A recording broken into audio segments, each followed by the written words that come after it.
Hey, everybody. Welcome back once again to the Retro Wrestling Review USWA podcast, coming to you from the Retro Wrestling Archive in Gadsden, Alabama. I'm your host, Gene Jackson, along with producer Smokey behind the scenes making it happen. And please help me welcome my co-host. First up, I don't have a cute nickname for him this weekend, but you know him, you love him, Josh Briley of P3 Radio. Josh, what up? Certified cutie. How you do? We had actually been called that by a nemesis of yours at one point in time. Me and Richard Lee Oh, being we. So oh, yeah, we wow. were the certified cuties for a while. Might need to bring that back. Might Yeah. be what could pull Richard Lee back in. You know, Yeah, he might the, want to. He might come back to get labeled that again the on. cuties is calling Richard Lee. Come back. They How want to you see doing, you. man? How are you doing? If I said I was good, I'd be a fucking liar. But you know what? We're gonna make it good. We're gonna have some fun this morning and forget all the bad things that are There you go. clouding my mind these days. And we gotta have help with that. I don't know. We might could do it with just the two of us, but there's no need because we do have help. So let's welcome our other co-host. He's the owner, founder, and president of STSPod.Club, and he's Jonesboro, Arkansas's current favorite resident. Spoiler alert, it's Brian Trammell. What's up, BT? Hey guys, brother Gene, brother Josh, my best friend Gene, and my favorite. By the way, my favorite co-host P3 Radio. I just want to tell you, Josh, we'll talk about this on Patreon, but I may have a fucking curse. I may have cursed Gene. So me and Gene have a common thing going on in our life right now. So we Uh-oh. hope it doesn't happen to you. By the way, I Sure. want to get Buck, and I'm brought to you by Jolly Roll Furniture. I just want Hey, everybody to know that you can open an account today or reopen an old account. And I also want to let everyone know that I brought a Patreon, a fun song for Patreon that we're going to play. I think it was done by AI, but it is. I think you two guys will like it, and the Patreon people will also. there it is. Each and every week, BT manages to do a great tease for Patreon.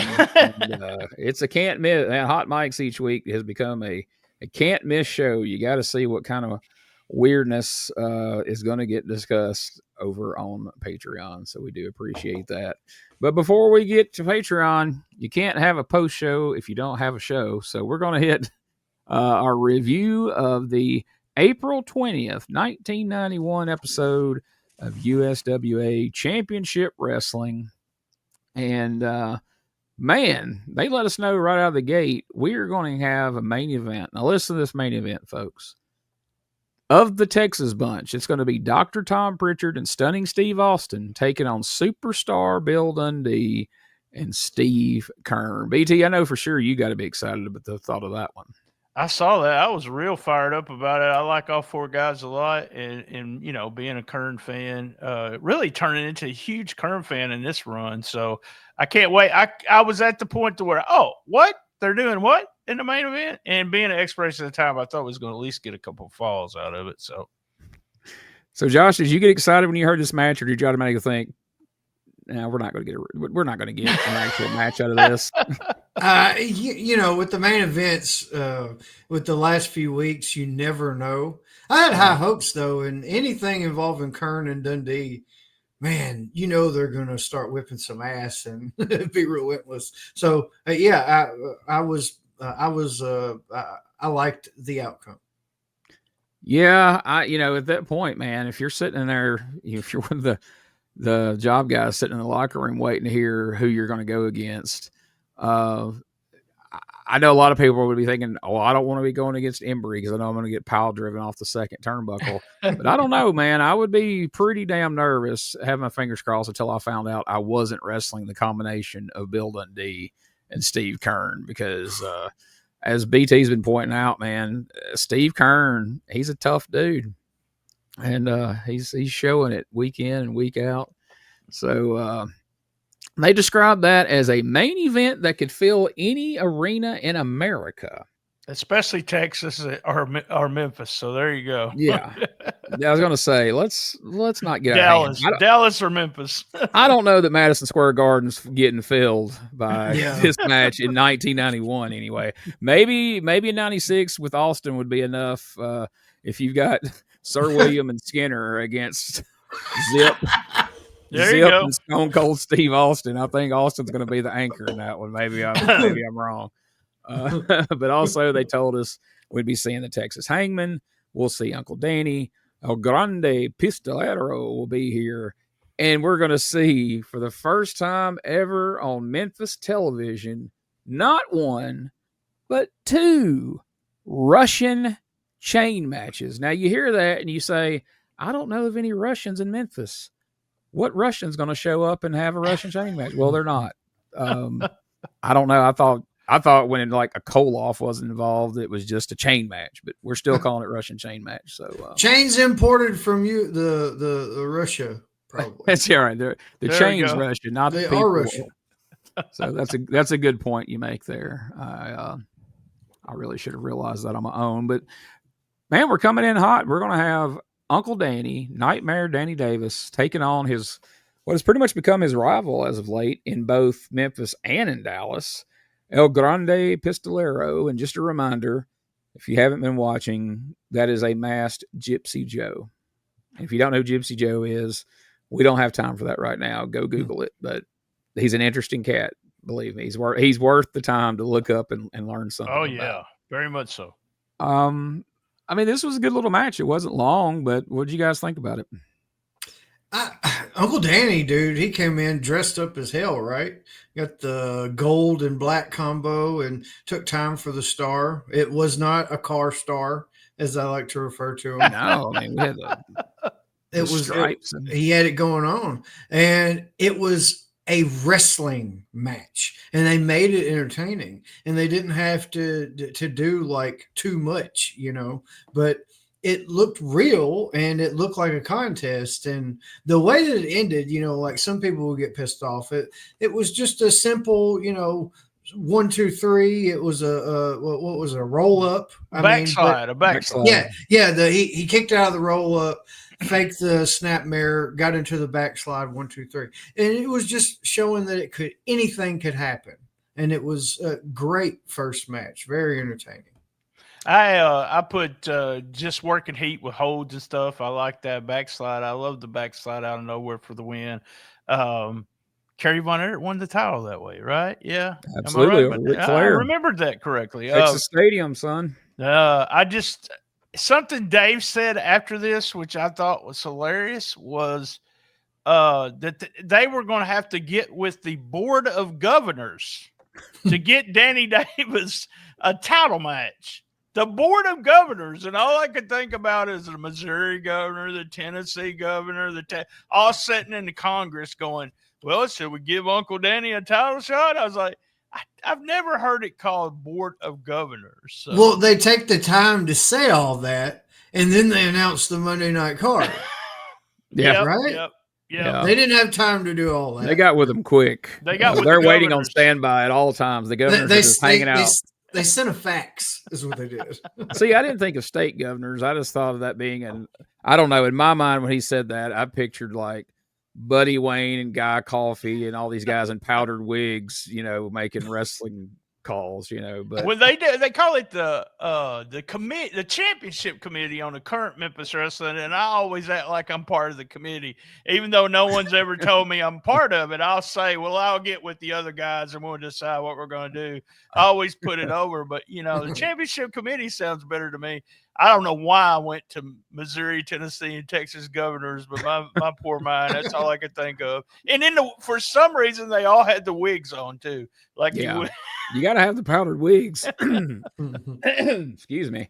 Guy Coffey's always going to have a wig. Oh yeah, Guy Coffey. Yeah, he definitely needs it. Bless his heart. But one note that I made about this was, and you guys can tell me if I'm forgetting one, but this stood out to me as, especially for an opening match, but I can't think across what we've seen in 91 on TV, what we saw throughout 93. I can't think of another singles match where we saw this much actual wrestling and a clean pin for the finish. I mean, we saw some longer matches with more wrestling, especially like with Brian, but rarely did we see a clean, undisputed finish. It was usually a And you run got two in push or guys too. You got two yeah. no jobbers, just two push guys. I can't think of it either. But I mean, like I said, I'm always a mark for the backslide out of nowhere. So it was fun to see Danny get the win. Yeah. Yeah. Well, anytime it's out of nowhere, especially, that's always a plus. So now we're going to go right into. So what that guy across the street said. Jerry Lawler told us that he was going to be away for 4 to 6 weeks, but he might drop in at some point. Well, we're 1 week into the Jerry Lawler recovery time. He's already on TV dropping in, and we're hearing from his doctor, Dr. Sampson again. And Dr. Sampson, he's not the freewheeling, I'm just here to promote my shit guy that we heard last time. Let's take a listen to the Dr. Sampson promo here. And I don't know, we may have to cut this off. So first of all, I want to say I failed to mention this top. I meant to mention this right out of the gate. But all our clips are courtesy of BT this week. He clipped this for us.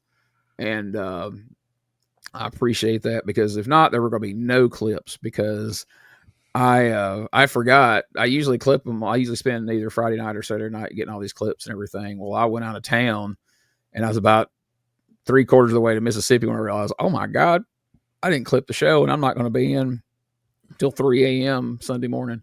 So, but this clip's a little lengthy. This is literally a 4-minute and 58-second clip, and there's no way to fast forward. So we'll see how much of it we get through, and we'll comment on the other side. Jerry, this is kind of a one-on-one conversation in which I'm going to have to say initially I'm a little disappointed, because after we last talked, we agreed that you were going to take some time and try to mend a few places on your body. And I think, if I'm not mistaken, I happened to catch you at about 3 o'clock one morning, and you agreed to do another match. And I've got to tell you once and for all that my opinion is still strongly in favor of you're not doing any more wrestling, and let's go to work on the body parts. I've talked with the officials, the U.S. Wrestling Association. They agree with my medical opinion that we have some areas that I want to concentrate on and do some rehabilitation. We've got some neck injuries, we have some shoulder, elbow. We've got a lot of injuries. These are fine. You're tough. You're like a tank. But occasionally we pull the tank in and we check it over and we rehabilitate it. We think, and I think personally, that you've got a great career in front of you. And I think that we've got a lot of time left on your body if we take care of it. But I'm going to insist at this point that you take the necessary time that I'm going to ask you to take to bring all of these areas back into their prime peak condition. If you do that for me, I think you will readily agree that we've got a long career in front of you for your fans and for what I feel that you need to do for your career. This is important. I'm saying this to you directly, as this interview goes direct to you. And if your fans will back me up, I think this is the thing that we want to do to bring you back in peak form. Now, that's my message to you today. Well, I appreciate the fact that as Dr. Salmon's, and I realize that he has my best interest in mind, and it's hard though to sit on the sidelines and watch jerks like Eric Embry and these Hangman and Tom Pritchard and Tojo Yamamoto and all of these guys, coming out here, running their mouths, saying they're the ones that put you out of wrestling, running down this entire area and telling everybody how great Texas is. It's just, you want to get in there, you want to do something about it. Unfortunately, I'm not going to be able to do that for a while, but there are people who are going to be able to do that. And just as, for instance, this week coming up, there are going to be a couple of very special matches. One in which the big mouth Eric Embry, so proud to be from the state of Texas, loves to run his mouth about it every chance he gets. Well, he is going to be in the ring against Hot Stuff Eddie Gilbert in a Russian chain match. And I think you're going to have some little warm-up chain matches here on TV today. Well, you know, ordinarily I would say about an opponent like Eric Embry, somebody that I detested and wanted to get back in the ring with, ordinarily I would stand out here and say, I hope Eddie Gilbert leaves a little piece of Eric Embry for me to deal with whenever I get back. But in this case, I am so sick and tired of hearing Eric Embry, and I'm sure all the fans are so sick and tired of looking at this fat, obese, ugly, obnoxious, rotten piece of slime, that I hope Eddie Gilbert beats you completely to death in this match, and I hope there's nothing left for you, Eric Embry. And if Okay. There's a lot of fun here, and they're spread out, so I don't want to lose any of it. But the first thing I want to say is it's funny to me that him knowing this tape of him talking is about to be put out across WMC and all the homes that this wrestling show famously went to. He says, I want to have a one-on-one conversation with you, Jerry. And he's like, so excited too. Man, the doc's gotten into some of the Valium, it feels like. You know what I mean? Get book. But let me give a piece of advice to everyone out there, and especially this doctor, if there's any way to go back in time.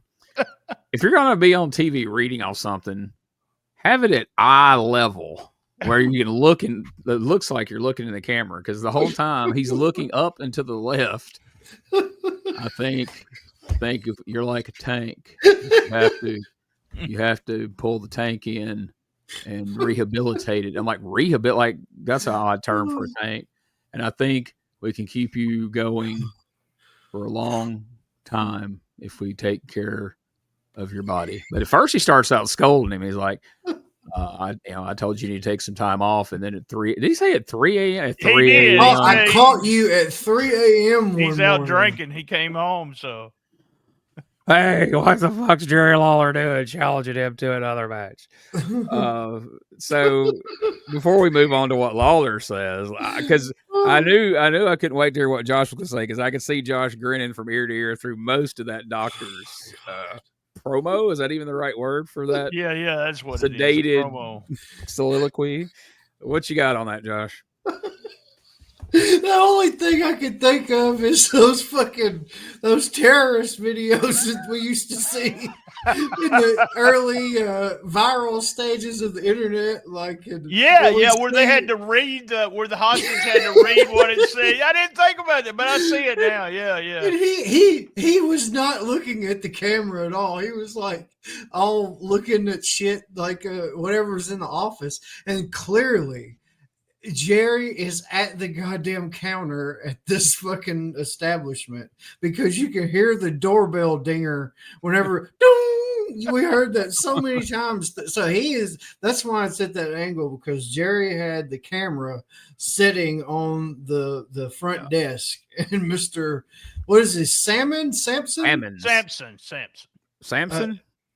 I think so. I think they called him Salmons. Yeah, it is. It's Salmons. Okay, all right. But either way, yeah, Mr. Salmon back there just doing business.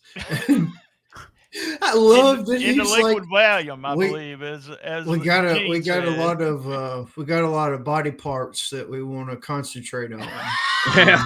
he kept going with that for like a minute straight. Yeah, it just kept on and on and on. And yeah, it was kind of scolding at first, and then he kind of got to praising him. And I think we got a long career. Jerry is 42 at this point, right? 41, 42.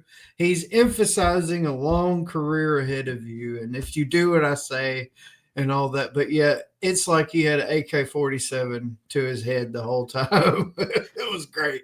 If you stick to this, you can still be doing matches in Amory, Mississippi in 2018 against G. Jackson and Bill Taylor. Let's make sure you don't miss out on that booking. Oh, man. So we get through. That's the most unemotional. I'm glad you said that about because once you said that, it rang a bell about the hostage videos. Because I remember, like, back in the day, like Andy Kaufman did something on Saturday Night Live he wasn't supposed to do, and they said, you need to go out there and apologize. He's like, I will, and let them know you mean it. And when they come back from the break, he's like wide-eyed in the camera like, I'm very sorry. And of course they didn't have anything written, but he made it look like he was having to read a statement like, I'm very sorry for what you saw before the commercial.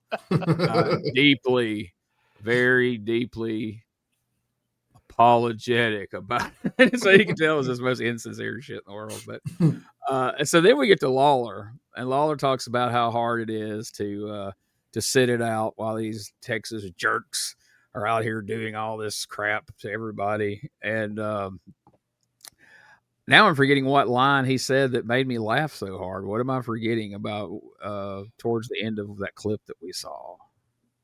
Was it this, Gene? Looking at this fat, obese, ugly, obnoxious, rotten piece of slime. He was not. I want to say this. He was not talking about me that time. I just want everybody to know. Although he could be. That could have been me too. So there we go. And that's not going to be the only time we hear some of those adjectives used on Eric Embry on this particular episode.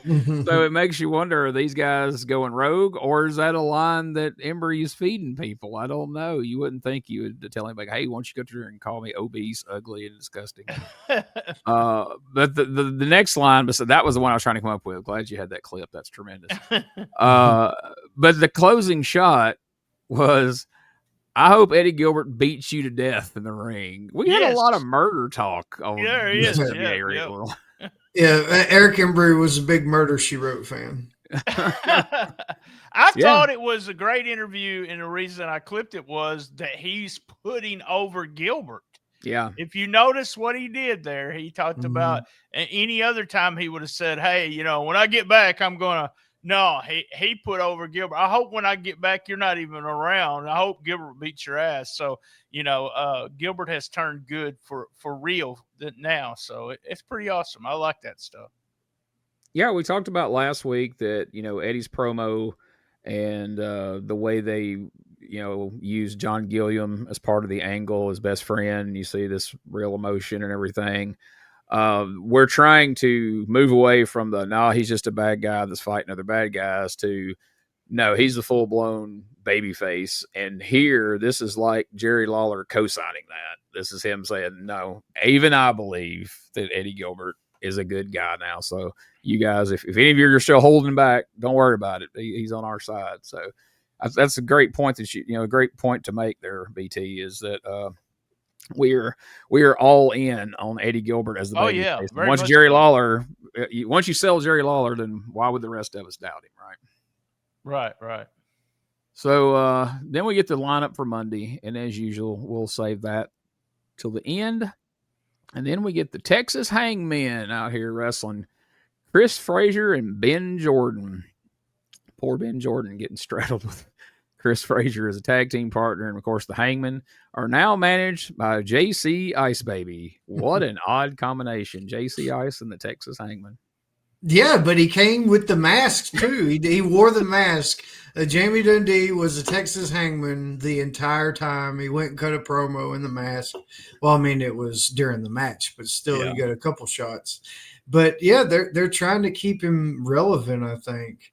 But I'm pissed off. I've saw clips from the Hangman on ESPN. You've posted some on the Facebook page, the Retro Wrestling Review. And they have been in yellow masks with the yellow bull on the front. And it's like they never wear that shit for Memphis. It's only in Texas. Is that a special Texas edition uniform or something? Like, I want the yellow Hangman. I like that. Hey, what it is they drop the yellow suits off, and they have somebody wash them for them. And then when they get to Texas, they wear them every time. So that's what happens. Yeah, they're clearly not making their way to Memphis. I saw one the other night. I think it was from Puerto Rico, and they had some really cool silver wow. black and red outfits that looked really cool too. So yeah, that's what I can say about the Hangman. A couple of big, tough guys, and they had pretty nice gear as they went along. That first week, when it looked like somebody had cut the frills off of a curtain and sewed it to their outfit, they didn't belong. I was like, Man, I ain't digging this, but they've already moved up with some new gear within 2 weeks. My mama used to have some pillars on her couch that had that little shit on the side. Yeah. That's what it looked like. They were like, grab them pillows. We're going to do something here. Why did he? See, I wrote, why did JC have the mask on? And the reason I wrote that is we all know that there's always something going on in another town that doesn't happen in that, it gets confusing to me. Did he lose his hair before he put his hair on the line, or he just wearing it to be part of Texas Hangman, I guess? It's a fair question, and I thought along the same lines as you, but here's what I think the deal is, because everything starts in Memphis. You're not going to lose your hair before Memphis. However, everything starts in Memphis, but it airs a week later.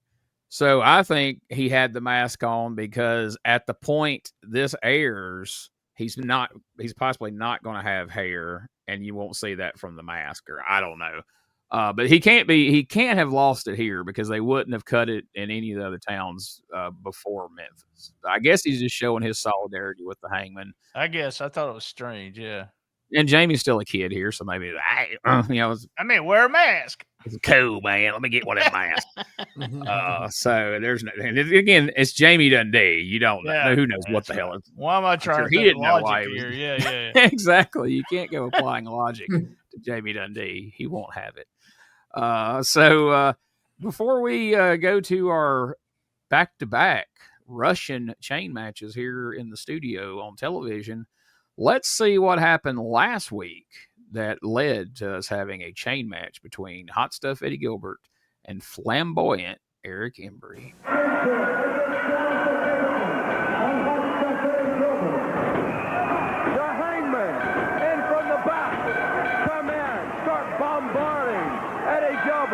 Along with Dr. Tom Pritchard, the flamboyant one, Eric Embry. All 5 of them pounded away on Gilbert. The Golden Boy, Jeff Jarrett, coming in from the back, firing away on the man from Texas. Nice train injection. Jeff Jarrett, Hot Stuff Eddie Gilbert, the superstar, and Robert Fuller has filled the ring up. And they're taking it to the guys from Texas.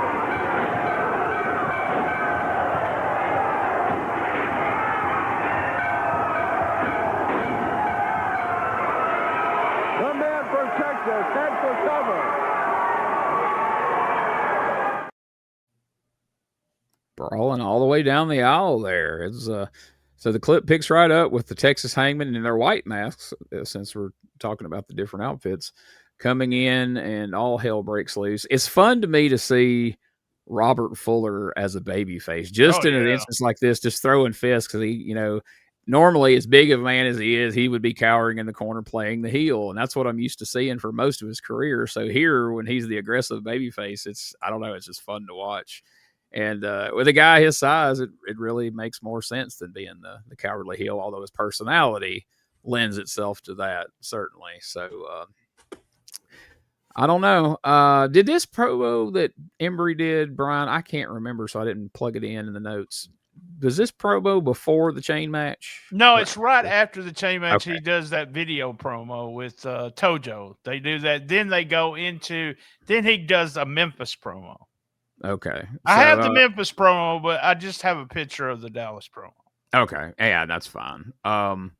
So here we got a chain match between Eric Embry and Night Train Jackson, who has been all up in the light heavyweight title scene recently, wrestling El Grande Pistolero. He even won the belt at one point, briefly. I think he probably won it on a Monday night and lost it, somewhere that week, it seems like, because he never made it to TV as champion, but they made mention that he had been champion, and either the Observer or on television, I can't remember. But anyway, Embry's got Tojo with him. Night Train, while doing well in the light heavyweight division, not a master of the chain match, clearly. Eric Embry beats him quite handily here. He goes around and touches all 4 corners. I was curious when they said Russian chain match, and this may be the reason for the Russian distinction here. My immediate question when I heard him say Russian chain match, like, are they going to have to touch the corners, or is this just they got a chain hooked to them and pin, have a pinfall?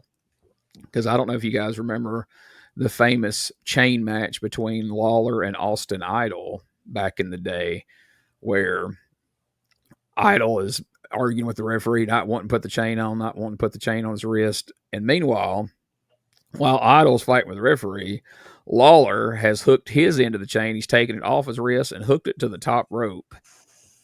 So that when the bell rings, Austin Idol realizes, oh no, I'm chained to the top rope, not Lawler, which is like an 8-foot chain, but he acts like he is trapped and can't. So he just stands there like, oh.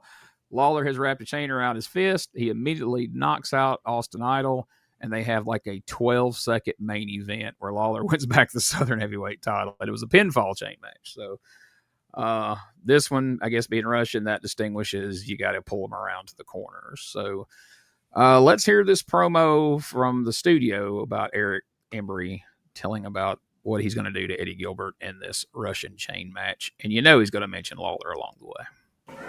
Well, all right, after that, I don't think we need to hear any more from you, Eric Embry. No, Dave. There's a couple things I want to touch on, man. I heard Jerry Lawler come out here. I saw that little piece from his doctor. Well, Jerry Lawler, and I heard him say, too, I hope Eddie Gilbert and all those Jeff Jarrett, all those guys beat him to death where he ain't around when I come back. Well, Jerry Lawler, I wasn't born yesterday, man. I know. You wrote out a script, and you had that doctor reading it. You said, please go over my head and make the board make me take some time off. You went to Max Andrews. You said, please, Max, make me take some time off. Because, Jerry Lawler, you couldn't beat me if you had you and every Tennessean in the state of Tennessee with you in the match. So you're hiding behind your doctors. You're hiding behind the board. But you know what, Jerry Lawler? Gilbert and all those guys ain't going to get rid of me. I ain't leaving. So either you stay retired by the way I retired you, or you get some guts and you come back and do something about it where I can put you 6 feet under. Now, you just heard me from Texas. Just like I said just on that little interview from the Sportatorium in beautiful Dallas, Miss Texas will be right here with me next week. Now, you got a 10-man tag, Tennessee versus Texas, man. And I heard you say, looks like Tennessee's gaining ground, the tide's turning. Well, Robert Fuller, Tennessee stud, Steve Keirn Dundee, all of you, man, you be ready for a fight. Because I swear, look at the eyes, man, and I'm serious. It's going to be the fight of your life. And now you, Eddie Gilbert. Hey, Max, man. I just showed Night Train how bad I could be. I ain't never had one of these matches before because I'm so dangerous. Get with me in my body. Can you imagine, Gilbert? Can you imagine what I'm going to do when I get you at the end of this chain? Can you imagine, Gilbert? I'm going to do just like I did your brother. I put him in a wheelchair, and I'm proud of it. I retired Jerry Lawler, and I'm proud of it. Now, Eddie Gilbert, hot stuff, the proud of this sick pool of the world. You got to meet me, man. Train together. There ain't no running, there ain't no hiding, and I ain't never ran a day in my life. So, Eddie Gilbert, you lace those boots up tighter than you've ever laced them up before, man, because I'm from Texas, and I ain't here to play. And I swear on my life, I'm going to do all I can do to take yours, Eddie Gilbert. Eric Embry, the flamboyant one with that chain. I tell you what, I think the tide may have turned. Eddie Gilbert ain't going to back up from that chain either, let me tell you. Back here with more in a moment.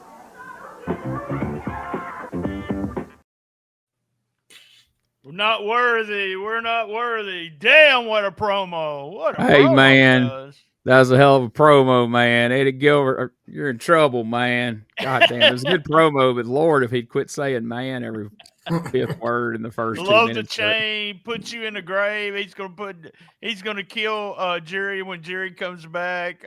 6 feet under. He's gonna put him 6 feet under in the grave. Tremendous promo. Maybe when people are out there calling you an obese slob, you don't want to throw in a line like, I ain't never run a day in my life. He was trying to say he's never ran away, but it could be used either way. What'd you think, Josh? Yeah, he sent in like the Dallas promo, played it, which I thought was weird before. I know he had to get over like Miss Texas coming in, and he really put that over on that taped in promo.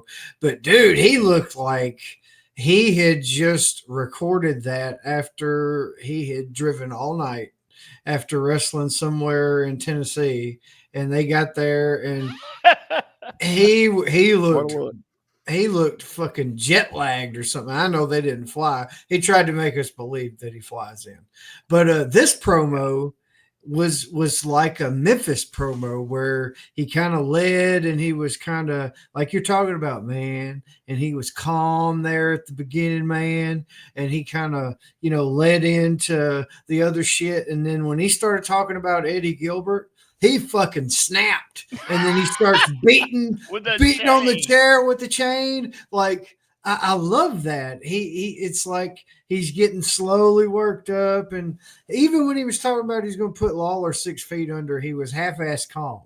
But you start talking about Eddie Gilbert, he gets enraged. Like I love that, and he is a slimy piece of shit.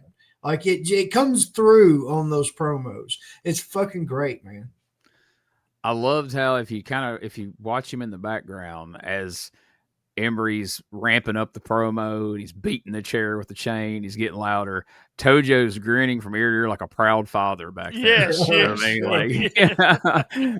was, I don't know, that was just a nice little addition to it, I thought. My thing is, after seeing that promo, I was like, why did we even need the pre-recorded one from Dallas? Really? I don't know what that was about. Just filling time. Like, we're too early in the show to be filling time, but whatever. That one did it because you're selling a Russian chain match with Eddie Gilbert, and he's going to touch on the problem with Lawler, but like you guys pointed out, it's when he starts talking about Eddie Gilbert's when he starts losing his shit, and he starts beating the chair, and he gets louder and louder and louder. And now I'm convinced that these guys really want to kill each other. If I'm not convinced both men are into it, well, Eddie Gilbert's about to come out here now, and he's going to have his own Russian chain match against the Scorpion. And so, Eric Embry went in pretty hard on Night Train Jackson. Well, Eddie comes right in, wastes no time on the Scorpion, beats him in 32 seconds after dragging him to all four corners. And now, I think you're saying drag. You're using that very loosely. He kind of just left him in the center of the ring and walked to the four corners. Like I was kind of it wasn't really. It really shouldn't have counted that way. But I was going to embellish and say that he actually drug him. But because you're supposed to have to. Eric toted Night Train from corner to corner on his shoulders, like 1, 2, 3, 4. But Eddie knocked his fucking shit out and just kind of walked to the corners. Maybe that was the subtle message of Eddie. There was like, look, we all know I can't tote Eric Embry to four corners. Probably not even a Scorpion guy because they're both obese, but I can knock them out and then touch the corner. So maybe he did this on purpose, honestly. Probably. Let's hear what Eddie has to say. He's not going to let Eric Embry outdo him on a promo. So let's hear what he's going to say about this big Russian chain match. A little earlier, Eddie, congratulations on the win, but a tough one is coming up. Wait to congratulate me, Dave, after I get in the ring with the flamboyant one, Eric Embry. Eric Embry, you stood out there last week. You picked on a friend of mine. You stood out here last week, and you bragged how you retired Jerry Lawler, how you put him out. Well, brother, let me tell you something about Jerry Lawler. Nobody knows Jerry Lawler better than Hot Stuff Eddie Gilbert. You, on your best day, brother, could never put Jerry Lawler out of wrestling. You hear me? On your fifth day. Because you don't even belong in the wrestling business or profession. You're a fat, overweight slob who thinks to take a lot of pride in being from Texas. Well, I've been condemned on many occasions for leaving the state of Tennessee and leaving this area and going other places, Dave, like the NWA and so forth in wrestling. A couple of times people sat here and said, well, I stayed here, Eddie Gilbert left. Well, I'll tell you why I left. I left because it's easy. It's easy for you to play on your home court. It's easy to have the home field advantage. But it takes a little toughness to go out on the road, to wrestle other places, to wrestle other men, to wrestle in chain matches. Eric Embry, you said you've never been in a chain match. Well, I have. And I've wrestled some big men. Nikita Koloff, Dusty Rhodes, Ric Flair, the Great Sting, Stunner, all of them. I've been on the other end of a chain. If you've got any guts at all, Embry, you'll stay in the ring and you won't run. And this country just went through a lot of bull. It almost came close to being divided over the war in the Persian Gulf. But you know what happened? It didn't. This country united. It united with other countries, and that's just exactly what's going to happen in the lights out 10-man tag team battle, because I never thought that I would go in the ring. Look, on one side you can see Robert Fuller, Jeff Jarrett, Steve Keirn, and Bill Dundee. And boys, you better kiss Tennessee goodbye, because when us five get finished with you, your mamas will not recognize you. Whoa. Whoa! All right. So he puts over the chain match, and he puts over this big 10-man tag team match that Eric didn't get around to talking about. But man, name dropping half the Jim Crockett Promotions roster there. What'd y'all think about that promo from Eddie? I love that about Eddie, man. He was like one of the Lawler would do it occasionally, but he would just kind of talk about companies, different ones in his promos. But Eddie would do this, and I always thought that was cool about him. You know, it kind of like a lot of wrestlers don't go back to their history in their promos if they're in a different company, but Eddie usually would. I love that about him, and yeah, great promo, man, and you could tell the intensity's there. The only thing that kind of confused me though, like Embry during his promo said that he put John Gillum in a wheelchair, which that's great. That's a great deal. You know, he does the pile driver, and if Eddie wheeled him out in a wheelchair, that would have been awesome. But yeah. Eddie didn't kind of say that. He just said you hurt my friend or whatever it was, you know, but still the fire's there. I love it, man.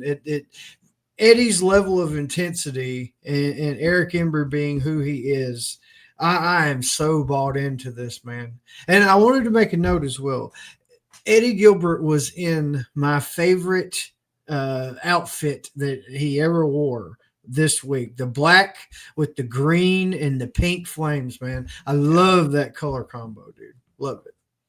Loved it. He put over Jerry Lawler. He put over the chain matches. He put over the main event, and something I liked what they did. So if you're getting ready to go to TV and you want to put 2 chain matches on television, why would somebody pay to see a chain match? So these 2 chain matches were not anything. They lasted just a couple of seconds. But when you get done with what Embry's promo and Gilbert's promo, and yes, spoiler alert, you're going to want to go see, you know what a chain match is, you know what it is, but now you've got this anger from these 2 guys, and what you're going to see is violence is what you're going to see. So yeah, loved it. That's a great point. Like if Eddie would have rolled John Gillum out in a wheelchair and something could have happened to where Eric Embry comes out and dumps him out of that wheelchair in the floor, or pulls him out of it and tries to give him another pile driver, and Fuller and the cavalry show up or something. Woo! We imagine the promo that would have came after that. Eddie would have just blown a gasket. But man, that was a missed opportunity right there with him saying that. Yeah. So next up, we hear from Downtown Bruno, who is going to have a big match this week. That's going to be Bruno putting up $1,000 against Jamie Dundee's hair, as you know, already has been called into question on this episode due to the fact that a lot of times guys will come out wearing a mask, but at some point they usually snatch it off their head for dramatic effect. And Jamie never did that. So I see why it would make you wonder, has he already got his hair cut? Right. My first thought in this moment when they say 1,000, I was like, is Bruno's putting up like we're supposed to think Bruno's got $1,000 to put up? That's like $10,000 today, or Exactly. like 8,000 at least. But you know, JC Ice is in trouble because he's not just going to be taking on either downtown or uptown Bruno, wherever we've landed on that at this point. Now that he's a babyface officially for weeks, he's going to be taking on. Well, check this out. Jamie Dundee, when you shaved my head the other night in front of all those good people out there in the TV Wonderland, I guess you thought that was it. I guess you thought I was just going to turn tail and leave the USWA and never come back. Well, you was wrong, JC Ice, baby. I'm here for a reason and not for a season. Sure, you made me mad. I was down and I was depressed. But now I've got a mission. I'm a man with a goal in life, and that's BrunoMania to run wild all over the USWA. And the first person that's going to run wild on JC Ice, baby, is you. All my good fans came up to me and they said, Bruno, he shaved your head, but don't let that get you down. Here's some money. They started giving me their money. They said, put $1,000 up, Bruno, against his hair, and I guarantee you that money-hungry little son of a gun, he'll sign that match. And he did. JC Ice, baby, now it's you and me. My money against your hair. Well, Daddy, burn me once, shame on you. Burn me twice, shame on me. Now I've got BrunoMania behind me, running wild all over the USWA. And the first person that's going to run wild on, Daddy, is you. All my fans on this side are going to say, Bruno, shave his head. And all my fans on this side are going to say, Bruno, you're number one, Daddy. Put him away. And I'm going to, because JC Ice, baby, when I get you in that ring and I want to shave your head, what you going to do, baby? What you gonna do? Hulk Hogan, he's got his pythons. Well, downtown Bruno's got these earthworms right here, Daddy. They're gonna squeeze you to death. It's like Mama says, boy, it bees that way sometimes. Oh, wow. Love it. Wow, that's great. So that's fun that, you know, we're saying that the fans handed all this money to Bruno and suggested to him, here's our money, take $1,000 of it and put it on the line against JC Ice's hair. Wow, we get more daddies than a Bill Alfonso promo. He quoted Jimmy Snuka with a TV Wonderland reference. He quoted, you can either say Brickhouse Brown or Iceman Parsons with that I'm here for a reason and not for a season. He's fell into this babyface role pretty good here, and this BrunoMania shirt is a lot of fun. And I know we saw it in '93, but this was the original appearance, the debut, of BrunoMania. Yep. Yeah, he had all the Coca-Cola shit in the background. I wonder where he was at. Yeah. I wonder. I can't imagine where Bruno would have been. And I feel like it's probably not the fans that handed over the money. It's probably whose house he was at that gave him $1,000 just to keep him on board, you know, and put it up against the Ice Baby's hair. But yeah. I bet you also that same person drew both the shirt and that fucking bandana and put him up to all of it. Great shit, though, man. I love the earthworms comment. There were some little cut-up earthworms, though. It's like he at least does push-ups or something. Probably would whip your ass back then. Yeah, I loved it, dude. It's fun, but still you believe that there's going to be a fight that happens Monday night, so it did kind of cancel out the what could potentially go on. I liked it. Number one, all I could think about is he's at Jerry Lawler's house. That's all I kept thinking. But then it also reminded me, we hadn't really seen Downtown Bruno do a real promo. We see him come out with all these people, and he just talks a very little. It reminded me how, he's just so good at doing a promo and just keeping your interest the whole time. But yeah, love this. It's funny. We Gene and I had a big long talk. Well, I guess it was long talk about Bruno the other night, and he to me has always been a good character, and I've always enjoyed him. Spoiler alert, that might be the last time we see him. So there you go. Bruno has said that for a time he lived in a place behind Lawler's house. I'm wondering if perhaps this isn't during that time. I would think maybe, of the time frame. But I don't know. I just felt like at some point he stuck his head out the door and goes, "Bruno, when you get done washing the car, let's get this promo knocked out real quick." Got some shit to put on. but to Brian's point, we've always just heard heel promos of him putting over his guys. It's not usually a promo where Bruno's putting over himself and talking about, getting into a match, because he's had matches for weeks here with JC Ice, and we've usually just heard from JC Ice. We really haven't heard much from Bruno, not like this. So, this would kind of light a fire for me to want to, see that match, because, you feel like, if they're going to shave Jamie's head, that's going to be an absolute show. That's going to be, he's not just going to sit down and get his head shaved. It's going to be a whole ordeal, and it'll probably involve Bill having to show up and hold him down, and probably bare ass spank him after he gets his head shaved again. So who knows? He said TV land, but I really like the way, because they could have used that promo no matter what, no matter if they were Memphis, Louisville, wherever they used that promo every match. So smart thing to do.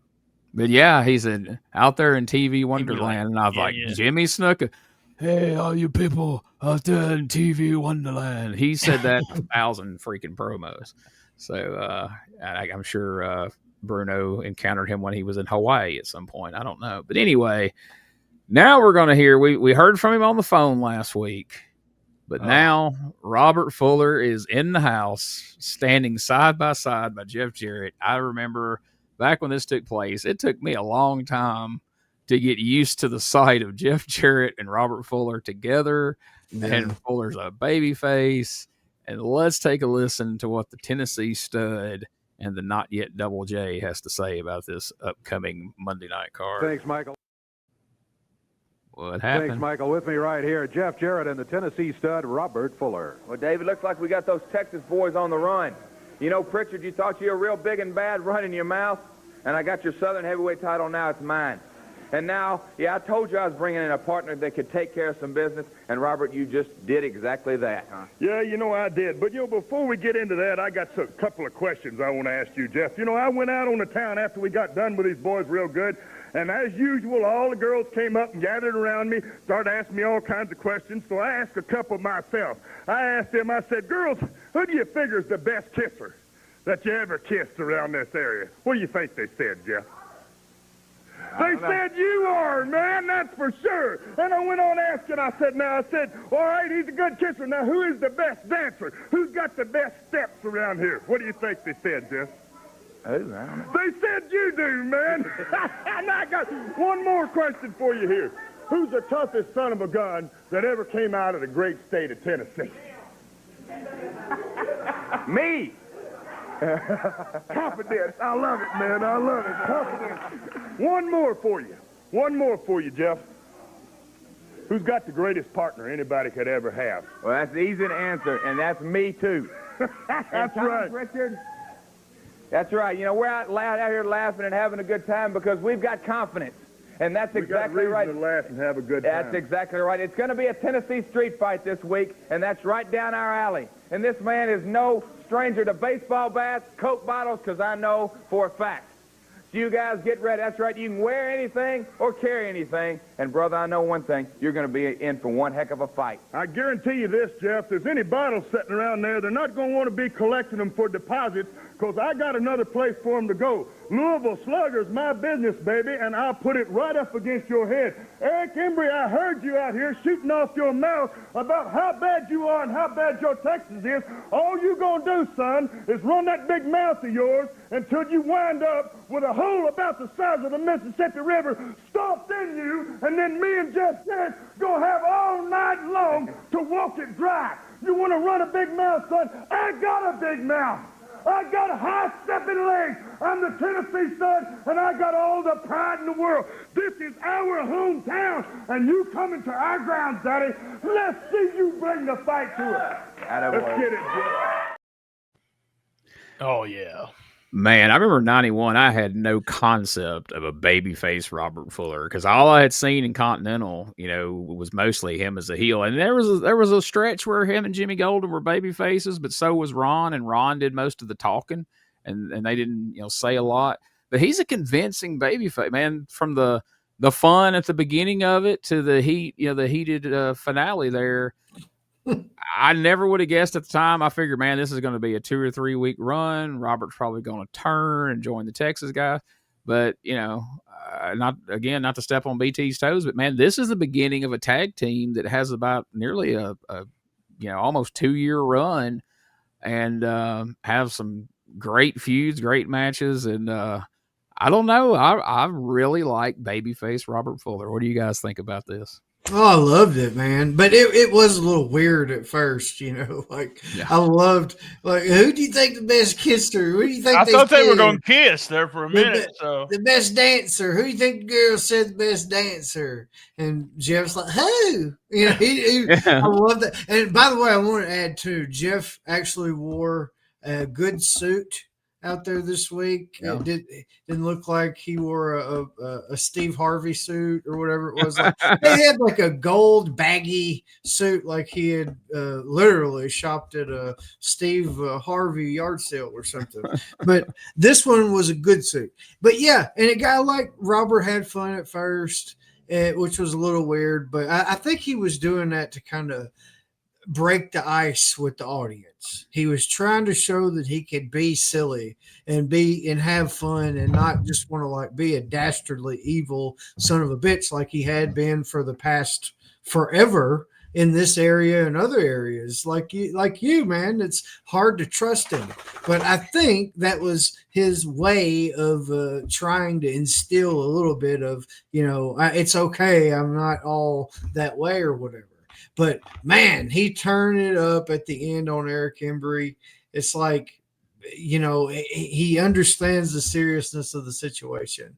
And, yeah, if anybody can take care of this Texas problem, I feel like Robert's going to be the one, man. I love his promos. And if Eddie Gilbert can be a babyface now, any fucking body can.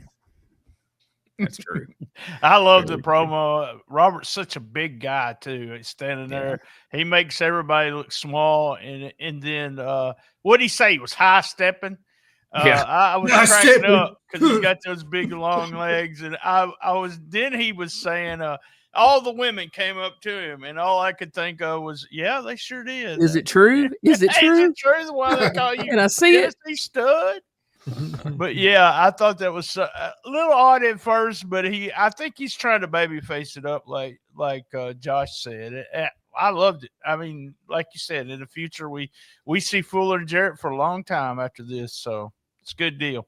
I think it serves to show some camaraderie between him and Jeff too, almost a little bit of a level of comfort there, them joking around, because it was actually a pretty good routine because, he says the kissing and Jarrett doesn't know and he has to say it. And he says the dancing and Jarrett doesn't know and he has to say it. And then he says, who's got the most fighting skills from Tennessee? He takes his hat off and puts it down as if he's getting ready for Jarrett to go, Robert Fuller. And then when he says me, he goes, oh yeah, confidence. Yeah. So, and then they get to the very last one, and it puts Fuller over to say he's got the toughest partner. So it's a bit, and it worked. And again, I think it just kind of do that to show a little bit of camaraderie between him and Jarrett, show he's a fun guy. But then, and that's the great thing about Fuller, and we've said this about Lawler before as well. but this really applies to Fuller. Whether he's a heel or a baby or whatever, he's going to say some silly shit during that promo. It's going to make you laugh.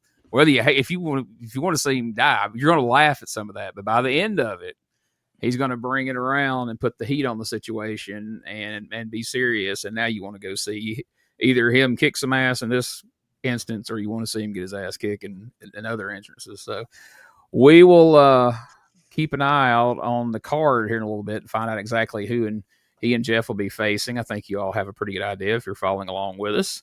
And then, of course, we got the big 10-man tag coming up. But here's our main event. Stunning Steve Austin, Dr. Tom Pritchard with Tojo taking on Superstar Bill Dundee and the fabulous one, Steve Gator Keirn.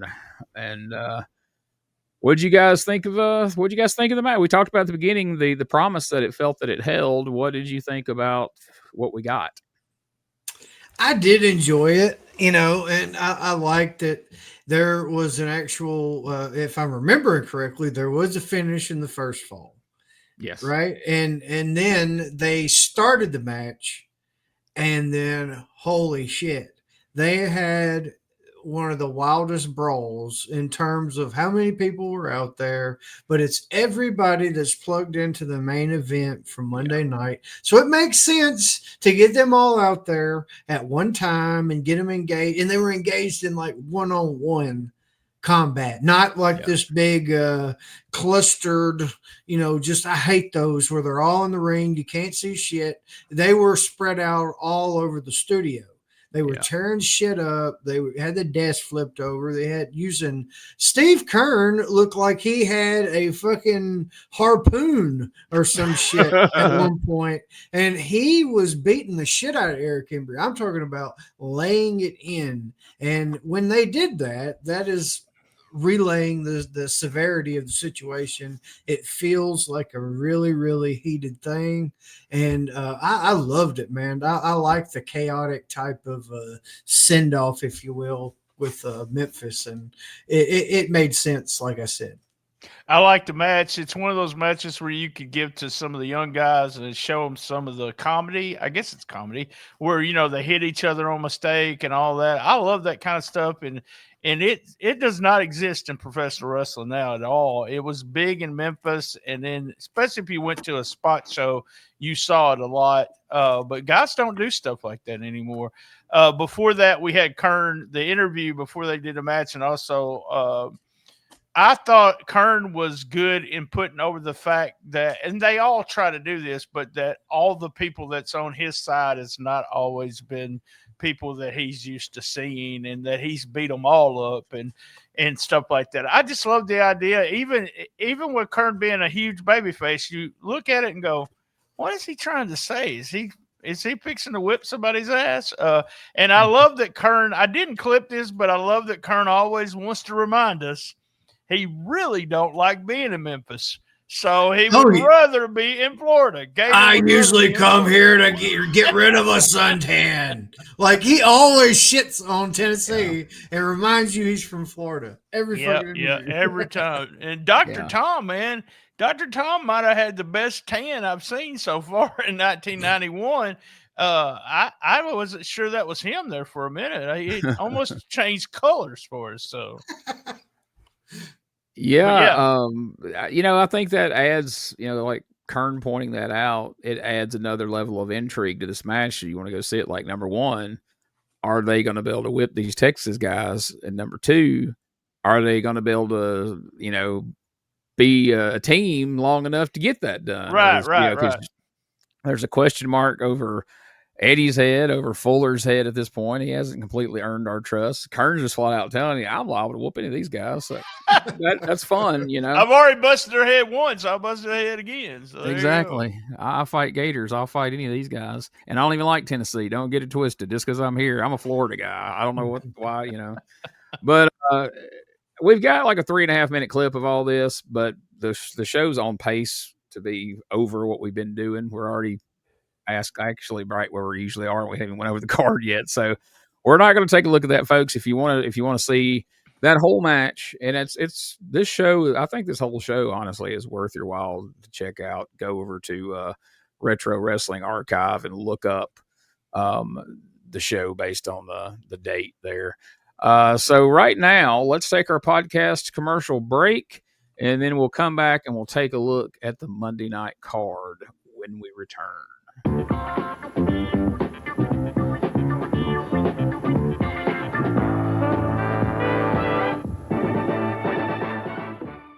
Hey guys, Ray Russell here. Lots of new stuff happening here at WrestleCopia. If you haven't checked out our website at WrestleCopia.com, it's a great way to keep up with the latest episodes of all of your favorite Copia programming, from the Wrestling Memory Grenade to Regional Wrestling with the Territory Talk, the Wrestling Stoop with the legendary Bob Roop, and of course all of those programs also available at your favorite podcast streaming platforms. And if you want to stay up to date with everything going on in the Copia world, all the latest news, random thoughts, fun videos, pictures, and more, make sure to join the more than 33,000 followers over at Facebook.com/Wrestling Grenade. Don't be left out.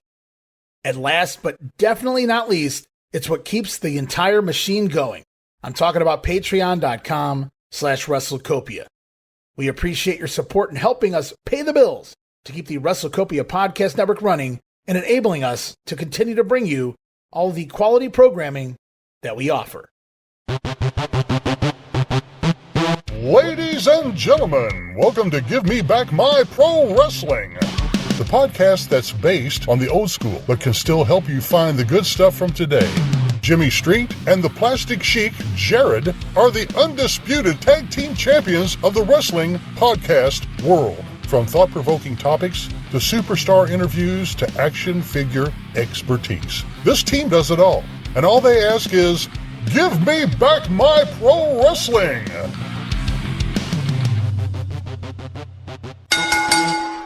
Every other Thursday, wherever you listen to podcasts.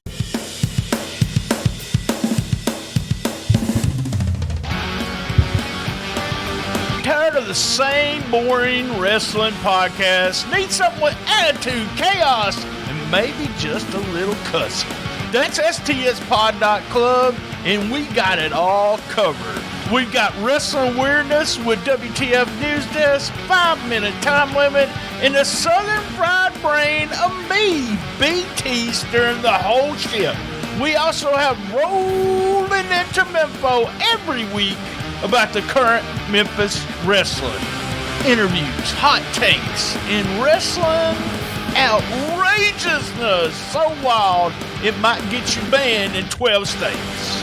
That's right, it's STSPod.Club, or search all podcast catchers for Shooting the Shiznit, where wrestling podcasts grow chest hair. Not sure what that meant. Love my mama. Hey, Gene, before you go over the card, Josh was talking about it was a crazy brawl at the end. You can go, like we said, go see it. It lasted about 4 minutes. But during the brawl, they said this is trivia. Trivia would be Pier 6 brawl. Mm-hmm. Do you guys know? I did not know where that came from or why. I'm very excited if you're about to answer that, because since I was a small child, because that got said on wrestling all the time, all the different announcers. It's like there was a handbook for wrestling announcers, and one of the terms you're supposed to use is Pier 6 Brawl. Gorilla Monsoon used it. Gordon Soley apparently, is the first person that used it. This may be the most significant piece of information you've shared, so by all means, do you know, Josh? I have no clue. A Pier 6 brawl is a term for a wild, out-of-control fight that originated from a reputation for violence at a specific pier, Pier 6, in Staten Island, New York. Wow. There you go. That's where they got it. It was, what is that really violent TV show? The Kings of... Not the TV, but the movie Kings of New York or something like that. I can't remember the movie. That's kind of where it was, right there at the Pier 6 in Staten Island, New York. So, well, thanks for plugging that in, because actually one of the notes I had here that I didn't read is, at the end, Dave Brown actually says, this is as wild as I've ever seen it on TV. And when you think about all the things Dave Brown had seen at that point, that was a hell of a statement to make. Yeah. I don't know if it was true, but I mean, it was a wild one. So let's see now what all this wildness is leading up to, and hear what the card is for Monday night at the Pipkin Building. Wrestling action. All right, let's talk about this big Monday night card coming up. It's going to be at the Pipkin Building. Remember that parking is free for the Monday night action there. And in the opening match of the night, we will be looking at a match in which the winner gets a World Light Heavyweight title match. And Danny Davis's stock is of course, very high after defeating El Grande Pistolero here today. Night Train Jackson, a former holder of that belt, too. The winner of this match gets the shot at the Light Heavyweight title.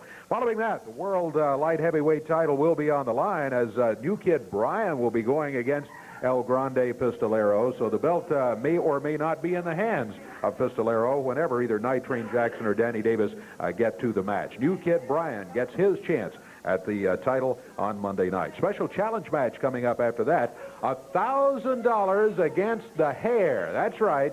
Bruno, and I'm sure you'll have a lot more to say about this a little bit later on, has put together $1,000, and that's on the line against the Hair of JC Ice Baby Jamie Dundee. And look at that. I think this is the key to this thing right here. The special referee of the match is going to be the superstar Bill Dundee. Following that World Tag Team title match, JC will be handcuffed to Bruno at ringside, and Bill Dundee and Steve Keirn will be going against the Texas Hangman. That one should be interesting for a couple of reasons. The match itself, of course, with those opponents, and then JC handcuffed to Bruno at ringside. That's going to be an interesting one to see. And what a super tag team superstar Bill Dundee and Fabulous One Steve Keirn have become. And I think they're the people that can take the belt right away from the Texas Hangman, and they've held it for quite a while. They have indeed. Tennessee Street Fight comes up after that. Jeff Jarrett and Robert Fuller, the Tennessee stud, will be going against Tom Pritchard and Steve Austin. That should be something else. The old Street Fight rules are going to be in effect. Then the Russian chain match, as the King mentioned a moment ago. We've got a couple of warm-up matches for this one a little bit later today. But Eddie Gilbert, Hot Stuff, will be going against flamboyant Eric Embry. Embry will have Tojo Yamamoto in his corner. In this one, you have to drag your opponent and touch all four ring posts in order to win the match. Well, again, a preview of that coming up a little bit later on. But then, the final match of the night, 10-man lights-out tag match, Tennessee versus Texas. Jeff Jarrett, Eddie Gilbert, Robert Fuller, Steve Keirn, Bill Dundee. That's the Tennessee side against the Texas side. Eric Embry, Tom Pritchard, Steve Austin, and the Texas Hangman Tojo Yamamoto will be in the corner.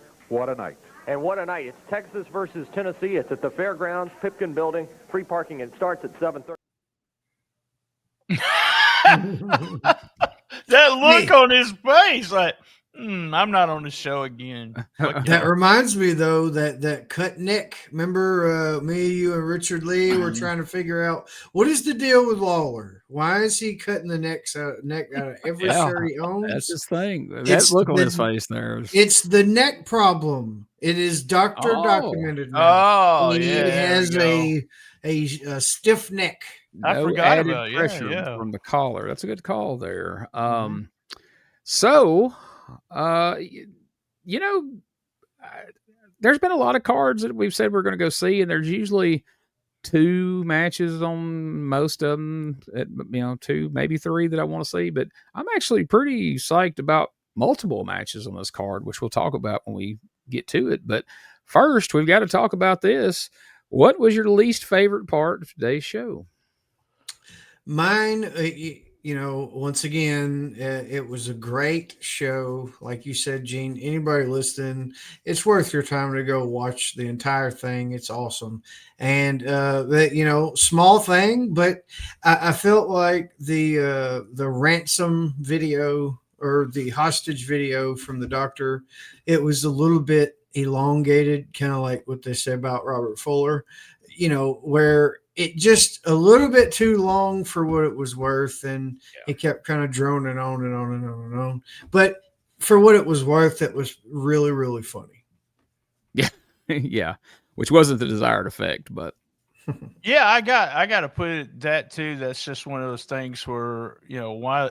To me, I put a question mark. Jerry's back, shaking my head. I wish they would have kept him off TV. They could mention him, but I don't know. let's take a break. They did a good gate last week. Let's take a break, Jerry Lawler. Also, I thought it was funny. We didn't notice that Embry actually said what we said, that the doctor was reading something Oh, off. Mm-hmm. Embry yeah, I can't said believe we that in forgot his to mention promo. that he pointed it out. You But know, yeah, Lawler that's didn't my like least that. favorite also. Yeah. Yeah, you know that probably tweaks Lawler for him to point Yeah. that out. Anybody with eyes could see that, but that's funny. All right, so what was your most favorite part of this week's show? I mean, it would have to be the Uncle Danny versus El Grande Pistolero match. Like you said, it was a good, pure wrestling match, and usually those are kind of boring, but if they're done in a certain way where it's just move. But this had a lot of thought put into it, and it looked like a legit contest. And man, it just like that, it just ended and showed that he actually has a good chance, which he's been the champ before, but man, it's Gypsy Joe under the mask, but you don't know that right now. But what I did know as a kid, that motherfucker was tough because you could just tell when you hit him the way he would sell, and sometimes he wouldn't sell at all. It's like, that is a tough son of a bitch. So it was always a question, but yeah, for the match to go like it did, I absolutely loved it. I think it like that might have been something I fast forward back in the day, but because of the history that we got, we've been following Danny, and then knowing that's Gypsy Joe, I enjoyed that match too, just for all the reasons you did.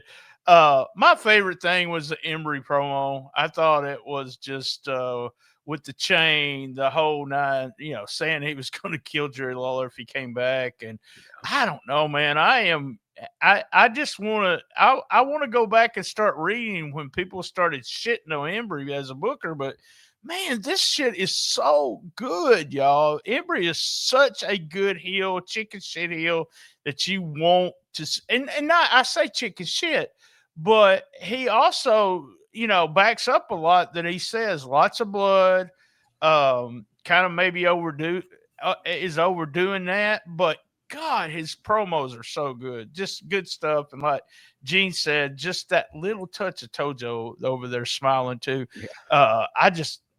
Favorite part was the promo, and I guess the second favorite would have had to been the Gilbert promo, and also love Fuller out there. But yeah, that was my favorite. Great show. Another good show in 1991. And Gene, tell me if I'm wrong here. This is one of the shows that my buddy Rick Davies sent, right? Yes, we would not have So even we would seen not it. have had this. So thank you, Rick. And I sent those to Rick, and Rick sent them back to us X amount of years ago. So there you go. He held on to them for you for a few years and returned them. But yeah, absolutely. Thank you to Rick, because man, I would have hated to have thought that we missed out on this one. I agree with both of the picks that you guys had. I loved both of those. But in the end, I guess my favorite thing was the Fuller and Jarrett promo. Just because, we've been seeing good promos from Eric. We always know Uncle Danny's going to put on a good match. But as soon as they come out there together, I'm like, all right, I don't remember exactly how this came off when they first came out together. And by the end of the promo, I was like, that was perfect. It's funny in the beginning, heated in the end. It's everything you want from a promo and everything you want from Robert Fuller. So this feels absolutely just pointless in asking, but it's part of the show. Would you guys buy a ticket to go see this card? Oh, hell yeah.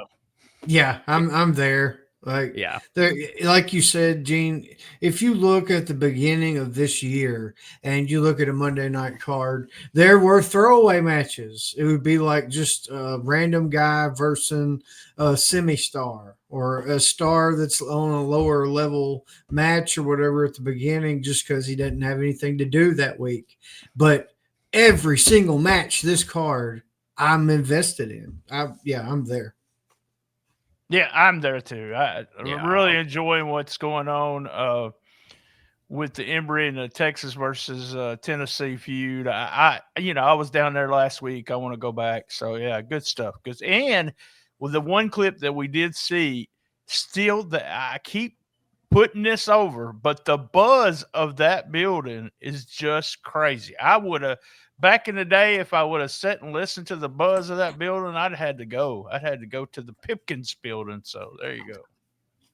All right, so let's head to the Pipkins building right now. April 22nd, 1991 in Memphis. Before you get into all the notes, BT I have talked to him, and we're going to make him the newsletter expert, because that's what he is. So I'm going to start pitching to him to find out what the newsletters have to say. We're not going to go into all of it, but I do know you have a figure I don't. What Right. was the I don't know if you have the actual attendance or just the dollar Have the amount. What you attendance. got? Yeah, we had 1,500 people, which is almost. Last week we did a 4,700 gate, so I don't know how many people was in there, but we're talking 2 gates coming out of Lawler leaving that were huge for this promotion during this time. This is almost double what they were drawing with Lawler on top. Now, this is just purely speculation. There's no way either one of you guys can literally answer this unless you talked to Lawler and he told you. But do you feel like after they had that great gate with him not on TV, that he felt like, I got to show my face on TV next week just so I can say I had something to do? Okay, all right. Make sure I wasn't crazy for suspecting that. Well, that was my immediate thought was, I bet Lawler loved that. He would have to come out and do something. I mean, it's got to feel weird because like he's half owner, so you're happy that drew well, but then your ego side's like, well, he did it without me, So it's a weird dilemma there. You want it to do well, but then if it does too well, you're like, well, wait a damn minute. Especially since Embry is in the driver's seat, because Embry said before in other interviews and stuff, he's like, me and Lawler, total polar opposites. We did not like each other personally, but professionally, he's one of the greatest ever. He would say that. So, it had to get under his skin a little bit that it was that successful. When we're done with this season, I'm going to go back and listen to. I'm trying to stay away from those interviews, those shoot interviews, so it don't give me any kind of I don't like Embry because of this some silliness that's going on backstage. So I'm staying away from them, but I can't wait to listen to all the Embry shoot interviews I can after this season's over. There's a lot too. I didn't realize how many there were, honestly, but there really are. All right, so let's go through the card. Opening match, Uncle Nightmare Danny Davis defeats Night Train Jackson. And that's not a result we're surprised some, but the dynamic of Uncle Danny against, a young babyface they're pushing, that was one of the matches I would have liked to have seen, just to see how the veteran Uncle Danny handles this. He had to get a good match out of him. Danny a good match. So, and now this match in this moment in 1991 with no foresight to what is to come would have been like, nah. But looking back on it in retrospect, El Grande Pistolero defeats new kid Brian Christopher. And again, at that time, it's like, hey, he beat half a tag team. But to know where Brian's headed, not all that far in the future, that's interesting to get to see where his singles career is kind of kicking off right here. Because this is the first significant singles match that we've seen him on at the Coliseum on his own. I would have liked to seen that because, you're talking about Gypsy Joe against Brian Christopher. Gypsy told different worker than Brian Christopher, so it would have been fun. And I feel like if they're getting ready to start moving him into a more significant role, that maybe somebody goes, test him, see what he's got out there, Joe. Go right, in on right, yeah. So this next match, I am curious to know. I hope we get a clip next week. Somehow, with superstar Bill Dundee as the referee, JC Ice pulls off the win over Uptown BrunoMania. So, and I don't know how that happened because in Bill's promo, he said, "I will not count Bruno out. I'm just going to watch him beat you, and then he's going to shave your head."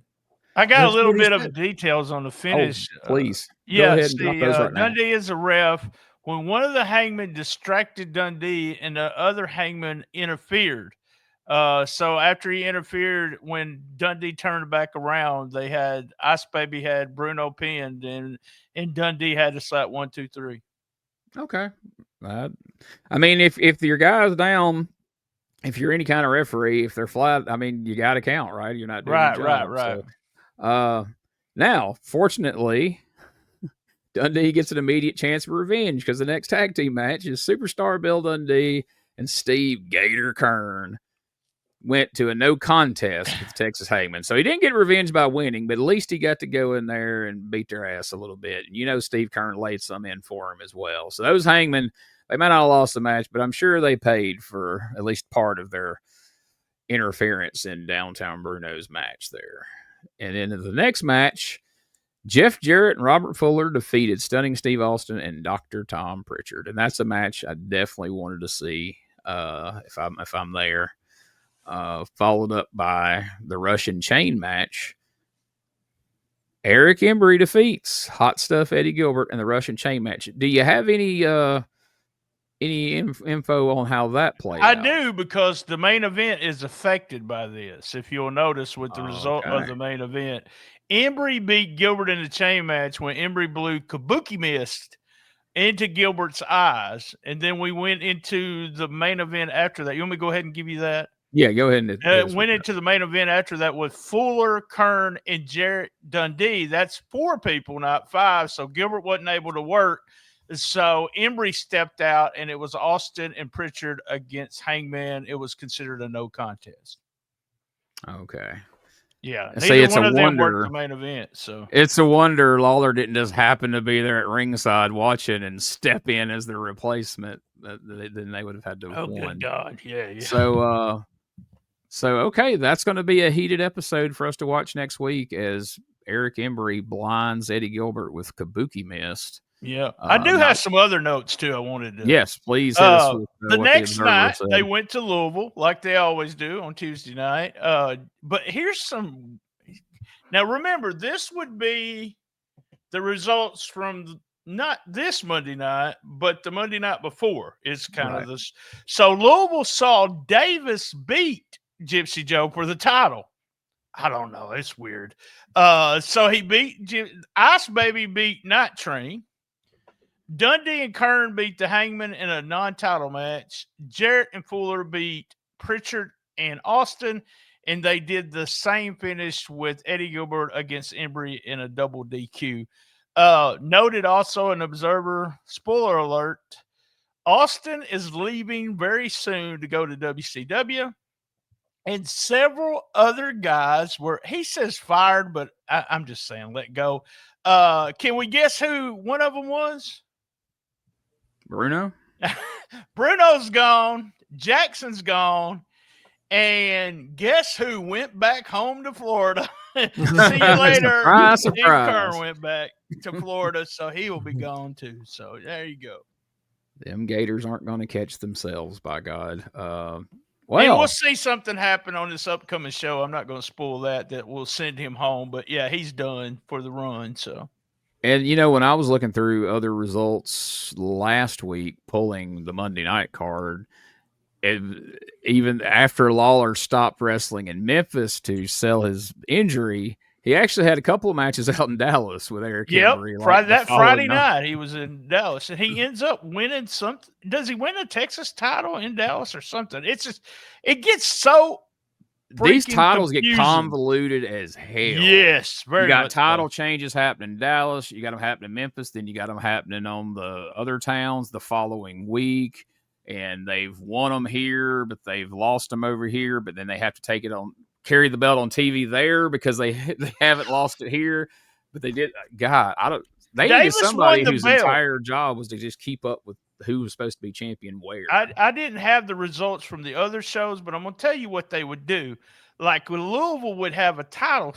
What they would do is win, lose until the actual champions that was supposed to be the champions on Memphis television had the belt. So I was in Blauville, Arkansas, and the Fabs won the tag team belts. Now, it was never recognized, but they had lost them the night before in some other town.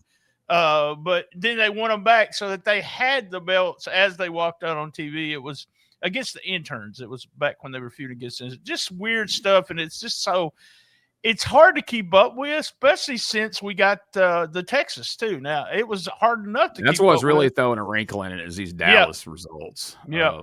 Because you had like Pritchard was the Southern champ in Dallas, but Jeff was in Memphis, and then it took like 2 weeks before Jeff finally won it in Dallas, and Jeff had probably lost it to somebody else in Memphis by then. Who knows? Yeah, it's just crazy. Yeah. All right. Well, this is our longest show we've done in a while, so let's run through the plugs.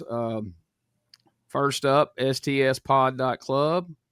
Big week coming up, right? Oh yeah, we just got finished on Saturday, episode 999. It was rolling into Mempho. That's right, I said 999. It was rolling into Mempho 245. I just wanted to announce this. Announced Friday night on the Memphis Wrestling Facebook group. I just want everybody to know the hell froze over as Jerry Lawler is coming to Memphis Wrestling on November the 23rd. Hell froze over. And I was doing a little studying. I think he might be, him and Jimmy Valiant may be the only two guys. I may be wrong. Jerry Jarrett, I don't think was on every, but I think they may be on the only two guys ever to appear on all versions of Memphis Wrestling.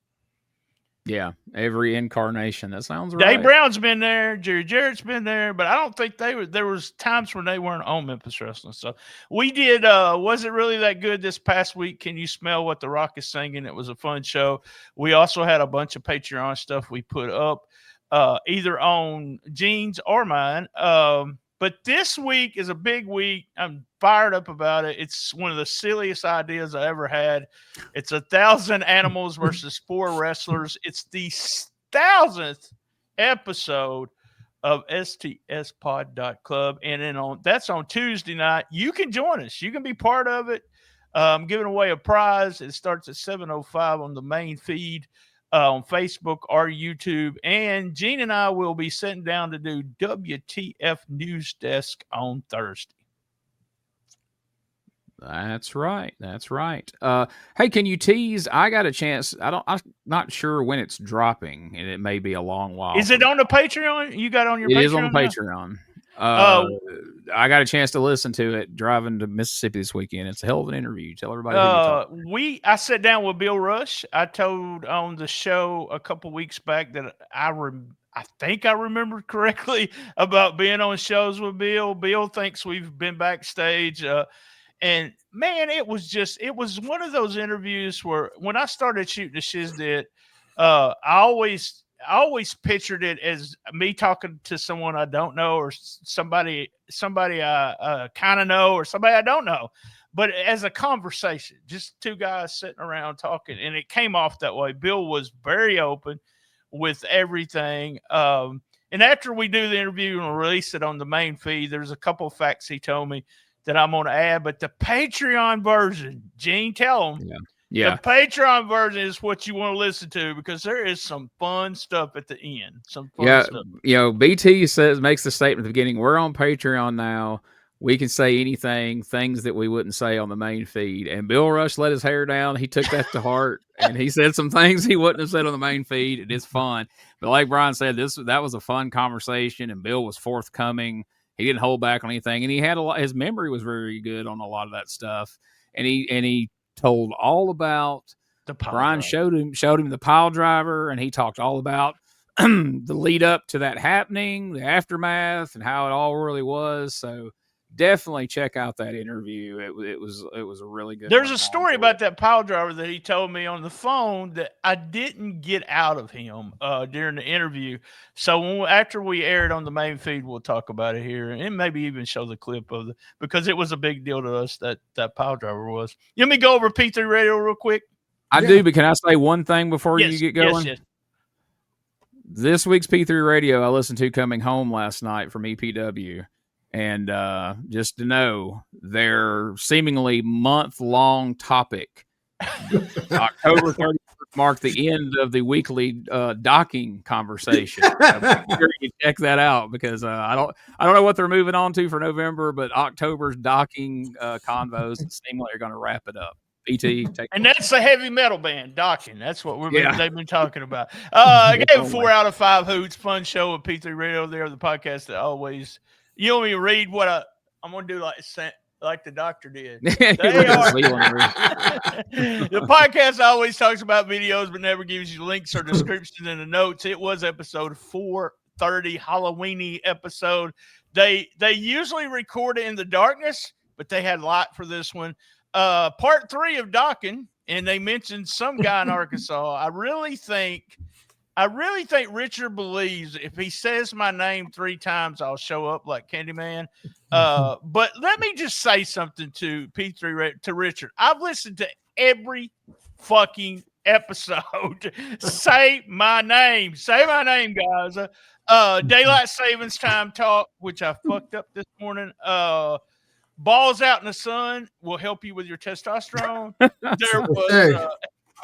There was asteroid talk and conspiracy talk. Richard said his wife was full of shit or something like that. I can't remember.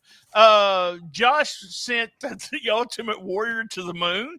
I don't know what the fuck that was about. No, it was situational. If one WWF wrestler from back then, if you could task, all right, go to the moon. I don't give a fuck how you got to do it. Just do it. Which one are you picking? I would pick the Warrior. There you go. That's what I was saying. They looked at some girls that looked young. There we go. They talked about Sabrina Carpenter and Richard sang naughty lyrics. They talked about the Coochie Cripple who does rap. Y'all are going to love this, especially since you've already listened to it too, Gene. Yeah. My housekeeper told me about the Coochie Cripple. Oh, wow. I had already known. She was playing music and some weird song came out and she goes, I'll turn this one off, but you need to go look at this on YouTube. And I went and looked. Good God. They described a prank YouTube video. Josh, man, this was the story of the show, talking about his Terminator costume. That was so funny. They're also selling shirts now with sweat in them. I just want everybody to know that.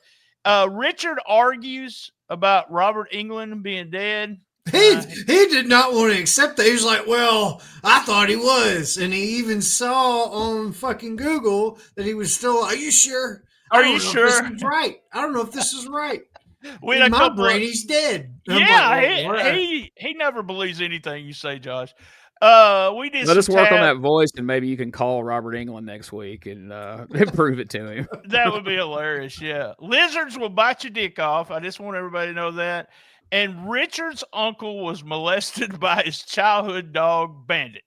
That was a good episode, y'all. Attempted. Okay. There's a big difference between was and attempted, so it's clear. I've been molested by a bulldog. But hey, I just want to say this. They deduced that it was the cologne Uncle Leon was wearing. That's right. Why the fuck did he keep wearing it over there? It didn't stop it. He didn't stop trying to get fucked by the dog, and he didn't stop wearing that cologne. So, I got jumped at a 4th of July party by this big, huge bulldog. All of a sudden, here I am, my legs, I'm trapped under this bulldog on the couch. And they had one of those couches, where you sit and that's it. I mean, it's like you're there forever because you can't get out because you're fat. Mm-hmm. And I sunk down in the couch and then he's on top of me. I'm like, help, somebody help me. I started feeling very used. Let me just say that. So there you go. Some people pay for that, BT. I guess they do. Not me. So there you go. Damn dog. The things people pay for these days. My goodness. All right. Is that I guess that covered everything, right? I did it. All right. So another wild and woolly episode of P3 Radio. Make sure you check them out. If you haven't, you can listen to them on any podcast platform, but if you it's easier for you if you're already on youtube.com/@retro wrestling archive. You can find tons and tons of wrestling content. You can find my podcast there. You can find a bunch of BT's podcasts there now. And you can find each and every week, as soon as it drops, it comes straight on over. P3 Radio is there, and you can check it out. So wherever you find it, listen to it. And If you have your own notes like BT does each week, reach out. Let us know. We'll talk about it. Also, check out USWAPodcast.com for all the links related to this podcast. You get the social media, you get the merch. You can find places to listen to it if you haven't already. But if you're hearing this, you found it somewhere. So kudos. But everything you want to know about USWAPodcast.com is right there for this retro wrestling review. And also DougGilbertPodcast.com, Dangerous Conversations, all the links for Doug Gilbert and Tommy Rich are there. It should be returning for season 3 very, very soon. And as we mentioned, no, we didn't mention that. That was at a previous recording. Strike that from the record. You can go to Substack.com at Road Wrestling Archive. You can find my wrestling articles. You can find my podcasts and various other Retro Wrestling Archive content right there on Substack. You can go to patreon.com/Retro Wrestling Archive. You can get my podcast early over there. You can get a lot of different videos that I can't share on YouTube for various reasons. Go over to Patreon. We have the Google Drive with the most Memphis wrestling you'll find in one place from over the years, plus a bunch of other good stuff. And you also find Hot Mics, the post show of this show, where the three of us seem to be talking about more and more progressively odd and personal stories each and every single week. So don't miss out on that. And also, last but not least, check out EPWWrestlingMS.com. In the coming weeks, I will go from humble backstage interviewer to the full-time color commentator. We recorded the first episode that I'm on last night, probably 3 or 4 weeks before it makes the TV. But I hope you check it out, EPW. It's a fun show, and now you get to hear my voice one more place. If you don't hear enough of my ass, and I'm sure you probably hear more of it than you need to, you can hear it there as well. Guys, anything else before we wrap this up? Bye-bye, mama. That's it. Check us out next week for the Retro Wrestling Review USWA Podcast.